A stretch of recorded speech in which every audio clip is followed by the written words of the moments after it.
આમોદ સરભણ ગામથી પાલેજને જોડતો મુખ્ય રોડ બિસ્માર બન્યો છે। દિલ્હી મુંબઈ એક્સપ્રેસને જોડતો આ માર્ગ બિલકુલ ખખડધજ હાલતમાં સામે આવ્યો છે। માર્ગ ઉપર મસ્ત મોટા ખાડાઓએ પોતાનું સામ્રાજ્ય ફેલાવ્યું છે।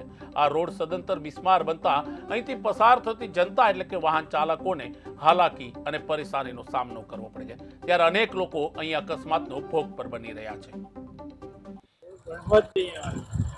मैं तो साराम सारी बात या तो कितना वर्ष થઈ ગયા 8 વર્ષથી રોડ જ નહીં તો સારામ વાત છે સરકારને બનાવે છે મારી વાત તો કંટાળી જઈએ અને ગાડી રાતે જવું હોય તો વિચાર કરવો પડે।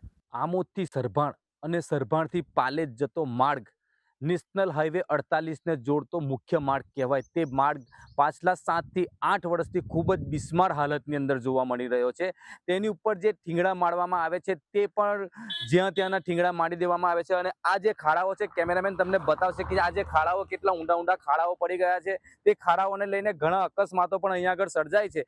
વધુની અંદર કહી શકાય કે આ જે રોડ છે ત્યાં આગળ હજારોની તાદાદની અંદર જે ગાડીઓ અહીંયા આગળથી અવરનવર કરે છે જેમાં મુસાફરોને ઘણી બધી તકલીફો પડતી હોય છે।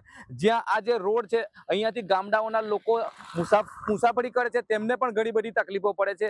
2 વ્હીલર બાઇકો માટે તો આ રસ્તો એકદમ જાણે કહી શકાય કે બિસ્માર હાલતની અંદર જે રસ્તો છે તેને માટે એક ભયજનક રસ્તો કહી શકાય। આ રસ્તા પરથી નેશનલ હાઈવે 64, 48 અને દિલ્હી મુંબઈ એક્સપ્રેસ વે પર પણ આ જ રસ્તા પરથી જઈ શકાય છે। જેની અંદર લોકોની માંગણી ઉઠી છે કે આ રસ્તો વહેલી તકે બનાવવામાં આવે જેથી કરીને મુસાફરો અને વાહન ચાલકોને સરળતાથી અહીંયામાં જવાની અંદર અવર જવર પડે અને વહેલી તકે આ રસ્તો બનાવવામાં આવે તેવી લોક માંગ ઉઠી છે। જાવેદ મલિકનો રિપોર્ટ, KTV ન્યૂઝ ગુજરાતી।